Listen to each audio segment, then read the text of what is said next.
Hello, ഞാനങ്ങനെ കർക്കിടക കഞ്ഞി കുടിക്കാൻ വേണ്ടി ഇതാ അമ്പലത്തിൽ എത്തിയിട്ടുണ്ട്. ഞാനും എൻ്റെ 2 കൂട്ടുകാരും കൂടി ഉണ്ട്. 2 പേരും എൻ്റെ പേര് തന്നെയാണ് കേട്ടോ, പ്രിയാണ്. ഞങ്ങൾ 3 പ്രിയമാരും കൂടിയാണ് ഇങ്ങനെ വന്നിരിക്കുന്നത്. ഞങ്ങൾ ഫസ്റ്റ് പന്തിയിൽ തന്നെ ഞങ്ങൾ എത്തി കേട്ടോ. 11 മണിക്ക് തുടങ്ങും. അത് കാരണം വലിയ തിരക്കിലൊന്നും പെടാൻ പറ്റിയില്ല കേട്ടോ. ഇന്ന് കഞ്ഞിക്ക് മത്തനും കുമ്പളങ്ങയും പിന്നെ പരിപ്പില്ലേ, നമ്മുടെ കൂട്ടുകറി പരിപ്പ്, അങ്ങനെ എല്ലാം കൂടി ചേർത്തിട്ടുള്ള ഒരു ചെറിയ ഗ്രേവി പോലെ ഒരു കറിയായിരുന്നു കേട്ടോ. നല്ല രസമാട്ടോ. നമുക്ക് അവിടെ പോകുമ്പോൾ കുറേ കറികൾ വേണമെന്നോ അങ്ങനെയൊന്നുമില്ല കേട്ടോ.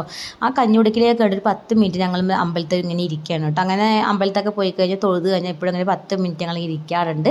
ഇനിയിപ്പോൾ ഞങ്ങൾ അവിടെ നിന്നിട്ട് പ്ലാൻ ചെയ്യണം അടുത്ത എവിടേക്ക് ഏത് അമ്പലത്തിൽ പോകണോ. ഞങ്ങൾ അങ്ങനത്തെ കുറച്ച് കുഞ്ഞ് ഡിസ്കഷനൊക്കെ നടത്തി ഇതാ ബസ് കയറാൻ വേണ്ടി നിൽക്കുക കേട്ടോ. ഞങ്ങൾ അവിടെ നിന്നിട്ട് കുറേ ഫോട്ടോസും കാര്യങ്ങളൊക്കെ എടുത്തിട്ടുണ്ട്.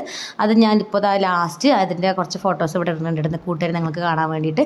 അപ്പോൾ ഇനി ഞാൻ അടുത്തൊരു വീഡിയോ ആയിട്ട് വരുന്നുണ്ട്. അതായത് ഞാൻ ഏത് അമ്പലത്തിലേക്കാണ് പോകുന്നത്, അടുത്തത് എൻ്റെ ഏതാ ട്രിപ്പ് എന്ന് ഞാൻ അടുത്തൊരു വീഡിയോ ആയിട്ട് ഉടനെ വരാം. നിങ്ങളെല്ലാവരും കൂടി എൻ്റെ ഫോട്ടോസൊക്കെ ഒന്ന് കാണൂ. Bye bye, see U.